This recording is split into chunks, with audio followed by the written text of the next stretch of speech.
Started. Hello, Byrnes here. I'm going to read some poems tonight. First, I'm going to show a few of my paintings. Here's one. Did in 2011. Just waiting for someone to come enjoy it. Another one. Gander at that. Little Gandy Goose. And we have another painting here.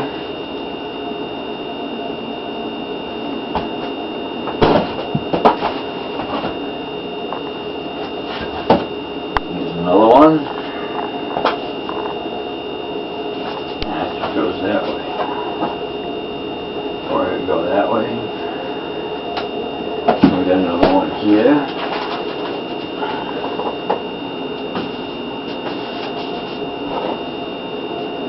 Alright, we got them. Alright, tonight I'll be reading from Luck and Other Poems. And my first selection shall be called They Want to Know My Secret. Get your face busted a few times. They'll give you character. Fall in love with women you always end up hating. Carry a knife. Let it be known you're crazy enough to cut out eyeballs and chew on them. Smoke dope until you learn to love death. Puke up your breakfast of 20% alcohol, nitrate, and wine. Go through the DTs in bed alone, watching the television that isn't there. Laugh all the time. Laugh even when they take you to the psychiatric center to try out. Love children. They're the only ones capable of loving back. Cry over your best buddy's grave. Then go ahead and write. This is called Mourner in the Rain. Finally the courage to visit your small patch of earth on a hill, home now, nothing to say, thinking, isn't this something, buddy? Missing you lately in summer, going past your driveway where you would tinker with your car, or work in the garage in a white grease-stained t-shirt, oil change, spattered arms, waving and yelling for me to stop as I drove down our street, standing above you, warm August rain on my face. Poem about a hooker. This is called Margot's New Girl. Margot's new girl looks schoolgirl shy. Tight satin blue dress, black hair falling over creamy white bare shoulders. She lies down to wait until a groaning clerk, caveman naked, shutters empty. $20 and they're still alone as they play out their cruel joke in a bed, dusty, loveless, where sinners don't cry.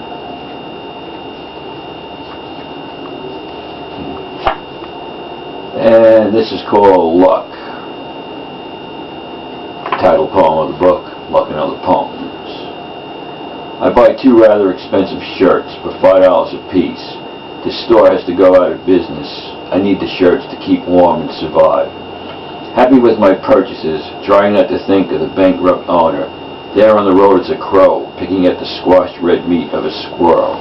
It's a day for luck all around. And this is called For the Love of Poetry. I'm at this party, outside, summertime, full of free bourbon. She comes up to me and says, I've read your poems. You have a bead drawn on a pulse of life. She's gorgeous, fills out her tight shorts very well, says she is a dancer with some ballet. Looking at her, I'm thinking that maybe there's something to writing poetry. I mean, women like her never even used to look at once at me. If I can get those shorts off, I could really draw a bead on something. Then this tall, handsome stud comes over, puts his arm around her. Her husband. Just when I figure my luck is changing. He's supposed to be some famous rock musician nobody ever heard of. Pleased to meet you, he says, extending his hand. Fuck off, Jack, I say. What's the matter with you? Eat it, I think, or I'll stick your head in a bowl of potato salad. They leave. The people at the party have something to talk about. There's still plenty of bourbon, and soon I couldn't care less. And a couple of war poems here. This is called Pete. Pete. Explosions from splashing shells dulled your hearing in the landing craft headed toward Utah Beach. I wasn't born when bullets turned sand bloody that D-Day. You, American soldier, my father's friend, now my friend, Working together summer days, we rest our lawnmowers beneath a shade-giving tree, wash our mouths with cool water from the hose, and I dare ask, what was it like that day? Like nothing you can imagine. My buddies dying all around, cut to pieces, just cut down by German machine guns. I heard them screaming. Time to work, I start my mower. Loud roaring cannot dull the screaming I hear coming from behind your eyes. And it's a short poem called The Vietnam War Memorial. A wall, that's all the mother and daughter stood before. Dropping a rose to the ground, she said to the child, "There's Daddy's name."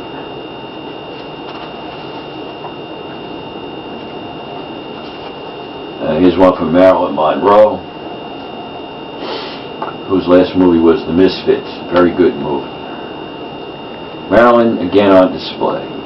In suicide sleep, where California sun cannot penetrate the earth to radiate your bones the way your flesh brighten movie theaters of distant years.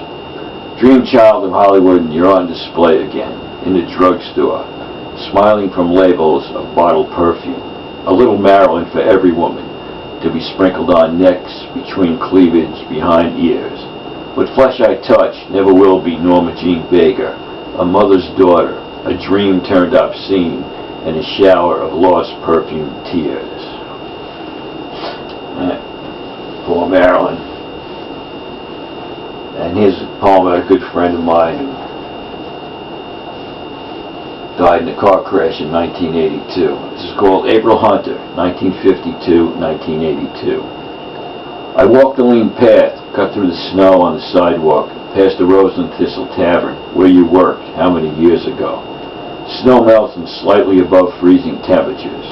This morning I listened to a Beach Boy album, singing along with the surf music. Dennis Wilson, their drummer, drowned recently.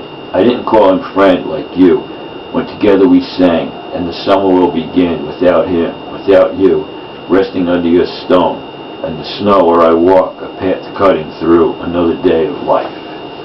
That was for April. And this is called Autumn's Eyes for Linda Shumway. As leaves drift lazily along the ground where once you stood, brown hair wrapped in blue scarf, raking leaves ever so gently, laughing as the wind scattered your labor about. Autumn turns memories, captured in a glance, as a young woman removes her scarf. Her brown hair floats softly on her shoulders. What else we got here? Here's another one from a friend of mine, Bruce Bickle. Bruce Bickle. He wears tattoos on both biceps, smokes Marlboros. A first glance will tell you he could still be nasty in a street fight. Guy lives in here, he says, pointing to his chest, which means perhaps Guy wears tattoos and smokes Marlboros. On hot summer afternoons, maybe it doesn't mean anything when he sleeps serenely in his bed, dreaming of 10-cent Coca-Colas with the air conditioner humming.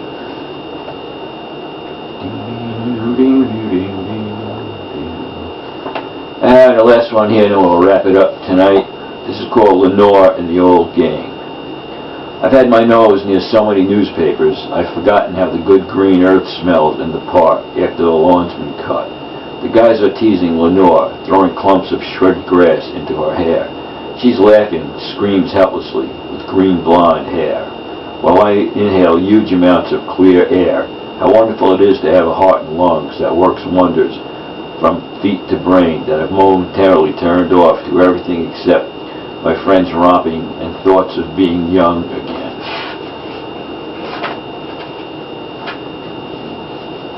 That's it.